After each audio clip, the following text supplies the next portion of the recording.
Hey everyone, my name's Walter, and believe it or not, we're back with more stories from Reddit. This is part 2 in my Upsetting Stories series. We'll be covering stories that are likely to bother you, from story subreddits like Reddit relationships and probably a lot of Am I the Asshole? Well, I think that's probably enough explanation. Let's get into it with Upsetting Stories from Reddit 2. One thing they like to do on Am I the Asshole is make you feel one way with the title, and then tell a story that makes you feel the opposite way. So we might be seeing a lot of that in this series. Am I the asshole for not wanting to house my pregnant sister anymore? I am absolutely furious about this right now. My sister is 19 and 4 months pregnant. Father bailed and kicked her out of his place as soon as she told him, and my parents live on the other side of the country. She goes to school here in our state, so she doesn't want to move back to our tiny little town. Since she didn't have a place to stay, my wife and I offered to let her live with us until after the baby got here. It wasn't ideal, but we had the room and the money to let it happen. First thing I told my sister when she came here, whatever you need, tell me and I'll help you. First thing I told her, because I didn't want her worrying about things for the baby or food.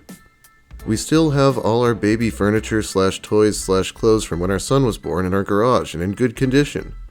It's barely been over 2 months, and on the first week my wife was complaining because she couldn't find her earrings. Didn't think anything. Stuff like that is easy to lose sometimes. But then it started to add up.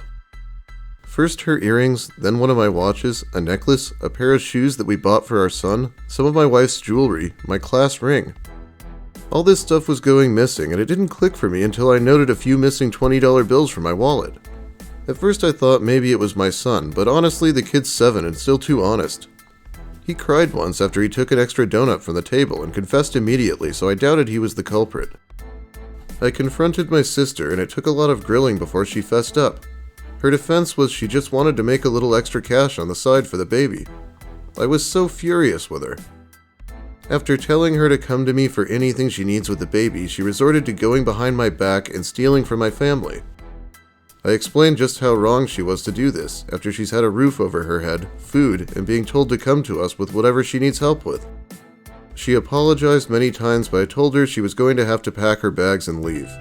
I'll give her 2 weeks to find a new place, but she better be gone by then. That just upset my sister more. She begged me to give her a second chance, but I feel like the trust has been broken. She wanted to stay here to continue school. She'll have to find a way to support herself. If she can't, then she can move back with our parents. Speaking of parents, they've been on top of me for the last few days over this, and I can't just kick her out when she has a child on the way. I've explained what she was doing, however, they still think I'm wrong here and need to give her another chance. The issue is, how will I know she won't be more sneaky about it? It's just not a risk I'm willing to take, and my wife is just as upset about this as I am. That hasn't stopped my parents from berating me all the time over our choice, and now I'm not sure I'm being the asshole instead of giving her another chance. You know, I don't think needing the money is really that much of a defense. Notice she even stole from their child. And of course the fact that she didn't actually seem to need the money, unless there's some kind of an addiction the OP doesn't know about. No one likes a thief. My parents, 64 female, 60 male, faked a miracle and lied to me, 32 male, for over 25 years. My mother is an extremely religious Christian. She brought my father into the church as she would not date him unless he converted from Catholicism, so he did that for her. They have now been divorced for about 15 years. A few days ago I was hanging out with my dad, having some steaks and drinking beers, and somehow the conversation turned to my mother. They definitely don't get along anymore, and my dad resents her for all the religious stuff. Then he got very serious and told me that he had to confess something to me. The miracle that my mother used time and time again as proof that God is real was completely fake. The miracle. Like most young kids, I had a favorite stuffed animal, a bear named Brian. He went everywhere with me, and it shows. One time on one of our many road trips back to where my parents were born, I left Brian at a restaurant. I had just gotten an Invisible Ink activity book, and I was so excited I forgot to get Brian from the booth where we were eating. As soon as I realized I was inconsolable. My parents called the restaurant. Or did they? Just realizing now they probably faked the call, and Brian wasn't there. I cried for days. I had lost my best friend in the whole world. I could barely sleep without him. A few days later I was going down to the basement to play, and when I accidentally snagged my pant leg on a toy fire station, I looked down and Brian was there. I honestly don't have many memories from my childhood and can count the truly joyful ones on one hand, but this topped everything except the day my baby sister came home a few years later. My parents were so happy for me, and my mom told me that an angel must have carried Brian back to me. I was 7, and that was as good an explanation as any, so I praised the Lord and still love Brian to this day. But as I said, my mother brought this up over and over, especially as I grew into a surly teenager and began to have doubts about my faith.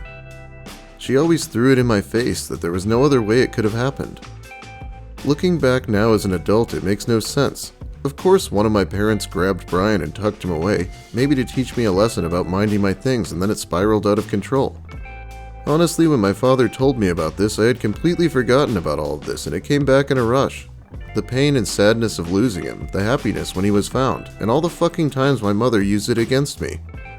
At this point, I am strongly leaning towards going no contact with my mother. I don't even want to hear her excuses and bullshit. I'm so mad I couldn't even talk to her. Edit. Everyone seems to be missing this. That's the thing everyone seems to not read in my post. I haven't had the arguments in 15 years. I'd honestly suppressed all of it. But when my dad told me about it, everything came flooding back. This is the first time I've thought about it in an adult frame of mind. It's like it's all fresh. This is some really manipulative shit here. Here she is using a lie to control someone for years because she knows better. I don't think I'd have a problem calling this child abuse, really. No contact is not the worst idea. My family was Catholic, but I don't think any of them were about to believe a miracle or anything. Okay, this next story hits close to home because it's about a YouTuber. I really hope I come across as less greedy than this YouTuber. Basically, I have followed a fairly popular YouTube creator for a number of years and have been donating to them on Patreon for a similar amount of time. I won't give names, but they have over 1 million subscribers and own a small business on the side. A few months ago, they posted that they were looking for staff for their small business, appealing to their Patreon followers first. It was only a simple cashier job, but at the time I was unhappy with my current employer and decided to take the plunge. I was very lucky and managed to land the job. The creator seemed absolutely lovely at first, and I was thrilled. It was only minimum wage, but the hours were decent and everyone was very friendly. Unfortunately, this job paid significantly less than my previous, and whilst I wasn't broke, I did have to trim the fat when it came to my expenses. One of those expenses was the Patreon. As I was over the £15 a month tier, my name would come up at the end of their videos. Every month the creator would have to double check the Patreon list to add or remove people to make sure it was accurate. I'm assuming that's how they figured out I'd stopped donating. I thought nothing of it. They clearly had lots of cash, and that Patreon bill was 2 hours of work. Besides, I worked for them now. Surely that was supporting them? They visited the shop a few days after the Patreon bill would have gone out and pulled me aside. They noted that I was no longer a patron, pointing out that the job had only been open to Patreon backers in the first place. I'd been there a couple months by this point, and had gotten quite friendly with this creator. I couldn't believe they were bringing this up. They asked if I enjoyed their content, and I said I did. They then said if I really liked them that I should pay closer attention to my finances, and that if I wanted more content then I would have to donate. They've been acting really cold since. I don't understand why they are so upset. For context, I am only 20 years old, and they are in their early 30s. Surely they should be the ones to pay closer attention to their finances if £15 a month is so important to them. Maybe they're relying a lot more heavily on their Patreon backers than it looks? Maybe they see it as being disloyal or something?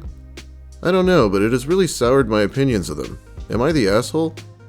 God, that's a nice scam to get someone to work for less than minimum wage, isn't it? A Patreon supporter only job. Okay, let me tell you something. There might be exceptions, but most channels with over 1 million subscribers are bringing in a relative lot of money. There's really no excuse for whoever this is to be so cheap about it. There is an edit showing what she did after getting Reddit's advice, though. Edit. Hello, everyone. Wow, I can't believe how much traction this post has gotten in such a short time. I appreciate everyone's advice and do plan on leaving ASAP. I know a few people want me to name and shame. I do agree that this should be something others are warned about, however there are a few reasons I'm not willing to do that. 1. I need to keep them as a reference. 2. As far as I know, I am the only employee who isn't a close friend or relative, therefore it is unlikely for any of them to take my side. 3. As one of only 5 employees, I would most definitely be doxxed. 4. The fan base for this creator is very passionate, and I am not the general audience. I am female and younger than the majority of others that follow them. I was doxxed by accident once before when they did a vlog in the shop and forgot to blur out my face. I had to delete my Twitter as there were a lot of angry middle-aged men demanding I quit and give the job to someone more qualified. 5. I understand this is only a very small minority of the fan base, but I unfortunately wouldn't feel safe going public. 6. I suffer from extreme anxiety and depression. I'm currently in my second year of university, and honestly, I can't afford to have another relapse. Thank you so much for all your advice. It has meant a lot. I now understand that this is much worse of a situation than I thought. Not the asshole. I think you need to find a new job, ASAP. It sounds like he's saying you need to give him money so you can keep your job working for him. Fuck that. Not the asshole. It's their fault you can't afford it anymore. They pay you barely anything and expect to take what money they give you to pay them. Quit as soon as possible. If you keep working there being forced and guilt-tripped to get them money, you'll just be miserable and have no money for yourself. They clearly don't care about their staff. They don't care about anything but your money. Not the asshole. It seems very sketchy already to propose the job only to Patreon backers, a not very high-paying one, and still expect the workers to keep supporting them. They want to minimize their expenses without thinking about the workers. I agree with people saying you should start looking for something else. Yeah, I did not see a single comment supporting the YouTuber. Let's cover one more short story. My boyfriend, male 27, is a misogynist. Me, female 24, and my boyfriend, male 27, have been together 3 years. For a long time now, I have put up with his strange opinions toward women. But now that things are getting more serious and my friends are getting married, I don't know if I should just stay with him because it's the right thing to do, or if he really is being ridiculous and misogynistic. We've been together for a while, and in the beginning of our relationship, he was perfectly normal, but over the past at least year and a half, his anti-women actions and opinions have really put a damper on our relationship. He has never let me drive his car, which I've always assumed was just because he's protective of it. He has gotten in the habit of not doing house chores and not cooking dinner. He hates watching TV shows starring/portraying women in powerful positions or listening to music sung by women. He makes me share a Spotify account with him so he knows I'm not listening to Megan Thee Stallion because he believes that she is promoting female promiscuity and that women should not show off their bodies like that. But the cherry on top is that yesterday he demanded I quit my job, and if I didn't, he was going to move back in with his parents. He says he should be the sole provider for our home. I love my job and do not want to quit and do not want to leave him because I do love him. It is astounding that he can say that and she doesn't immediately tell him to fuck off. I'm sure Reddit got through to her if it was possible. Anyway, that's about all the time I have for you today. Thanks for watching, everyone. If you liked the video, please give it a like. If you have something to say, let me hear it in the comments. Still have no idea if people even want this series, so let me know now.